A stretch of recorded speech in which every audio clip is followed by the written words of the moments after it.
you said Nick knows sports like you don't. I mean, come on now. Wait a second. I mean, you know your sports. I know a lot of sport. Matter of fact, there's a good opportunity for you guys. Why don't you guys pull your money by the Mets? I mean, there's enough of you guys out there. That kid's a Mets fan, right? You're there. a Mets fan, too. I Talk to him. Minnesota. Let's go. It's time. Yeah. We need the Mets fan. You maybe get Seinfeld. Is he, buddy? You can get Seinfeld involved. You can Seinfeld to play. Absolutely. Why not? Yeah, you like that. You might as well. You might have to bring Keith Hernandez back then, though, because he loves Hernandez. Re-sign Bobby Bonilla. So what's going on? Isn't Mark Cuban in on that right now? Supposedly, when he was in the Garden last week, Cuban. Right. I guess the reporters ran to him and he said, "Hey, have him call me." So that was a big headline. The Mets are shopping for a minority partner right now. Any of you very famous guys who have money, they are saying, who are sports fans, hey, how about this guy? How about that guy? How about this guy? Okay. So, you want to jump in, I can't guarantee me, but I can talk Aniston into doing it. And what about Kevin James? A big guy, too. Kevin James has some new bread. And he's a big Met fan. He's a huge Met fan. That's all you have to talk to him. He named his kids after the Mets. I have to admit, there's not many times I've been jealous, but I saw you give out that award one night when Jennifer Aniston was on the stage and you were talking to her. And obviously kidding about that you were making a new movie with her. Making a movie with Jennifer Aniston. It was fun. Not bad, huh? She works hard at staying in shape. Yeah, I would say. And certainly makes you feel stupid when your shirt comes off. That was a rough beach day every time she was there. And when is this movie? When does it come out? Next Friday. Next Friday? Tell me a little bit about it. Full funny movie. There's got some romance in there, but heavy on the comedy. She's funny as hell. Swartson's good and not great, but good. Yeah, all right. Not great yet. About a B-minus. A B-minus. Okay, we can live with that. You always got to make sure the guys in your movie aren't as funny as you, right? Absolutely. Well, that's a little hard for they're going to be. They're not going to be funnier than you anyway. Thank you, Mike. We know that. I mean, we know who the leader of the band is. Exactly. Okay? No, it's the leading of the editing room. That's what I do. It's got nothing to do with the band. So let's talk about this guy a little bit. Tell me a little bit about yourself.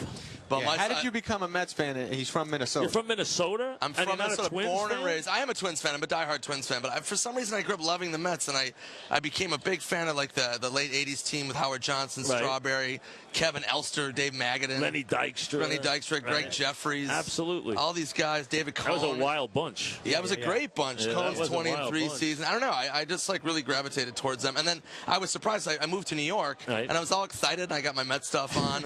And then Yankee fans would just drive by and they're like, the Mets suck! All the time. And I didn't understand. I was like, that's we're all the in New York, thing though. They ever said. Yeah, we all live in New York. And they were like, no. There is a clear class distinction in New York, as you know, between Yankee fans and Met fans. I mean, right now things are not real good with the Mets, as you know. Yeah, they're not good. It's been a tough couple of weeks. Very, very, very tough. What about this Pettit thing destroying us today? Andy was on already. I mean, how was Andy? Was he happy? No, Andy's, he's always so sweet and nice about everything. And he said he's done. He said, I'm not coming back. I said you're going to pull one of Pedro or Clemens come back. I'm not coming back. I promise you I'm not pitching anymore. I will not put the uniform. So for Yankee fans, it's a little bit of a day of mourning today. No Andy Pettit. We love Andy. What a guy. Just counted on him every game. Absolutely. 7 innings still. Absolutely. Oh, my God. And he's a guy that, when he says he's done, you can tell, he's done. He doesn't seem like a guy who's going to jump in looking for anything else. And he saved every dollar he's ever had. So money's not an issue. True. And he's solid. And he watches kids play ball. And he's coaching. He told me baseball now. Nice. He's got a bunch of boys. They'll probably be pitchers. Just sign him now. Mets maybe should sign him now. Just sign his kids now. Smart. If they're lefties. What a move to first base. Old Pettit could teach those kids.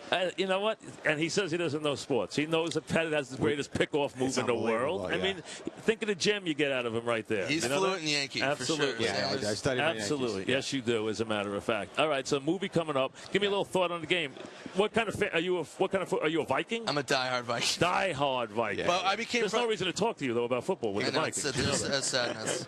But I'm going to pull for the Packers and Aaron Rodgers. All right. So that's hard for a Viking to pull for. It's hard, but I met Aaron and I hung out with him a couple times. He's a great guy, and I'm happy for him. All right. So you've been hanging out with Aaron Rodgers a little bit. Yeah. Want to tell us a little something about him that we might not know? Yeah, let's hear. He's made entirely out of wood. A lot of people don't know that. Very quick wood. Yeah. Not bad. All right. And who are you rooting for? I made a decision today with Vegas. I'm pulling for Pittsburgh. Oh, you made a decision with Vegas. I really feel I don't know why, but just they had a power year. I know Green Bay's coming on strong lately, but I feel Pittsburgh right now. I feel it's hard to take the big man down. I know it's indoors, and that is in Green Bay's favor, but my fat gut is telling me to go with Pittsburgh. Are you a Jet fan? Jet fan. I thought you were, right? Yes. You're a big Jet fan, right? I love the Jets. Had an amazing. You think they were year. going to get here this year? After, you know what it was, the celebration after the Pats game.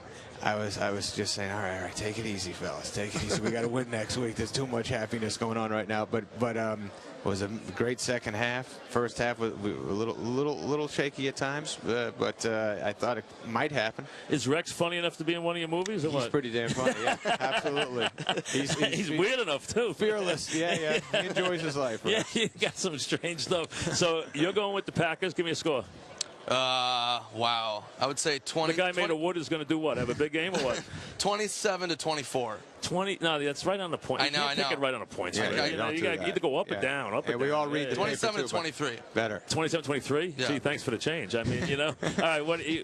All right. So Green Bay has a good first quarter. Okay. Very strong first quarter. Strong first quarter. Could even score 2 to 3 times, maybe mid-second quarter. All right. And then Pittsburgh takes over. I'm going to go with 35 to 28.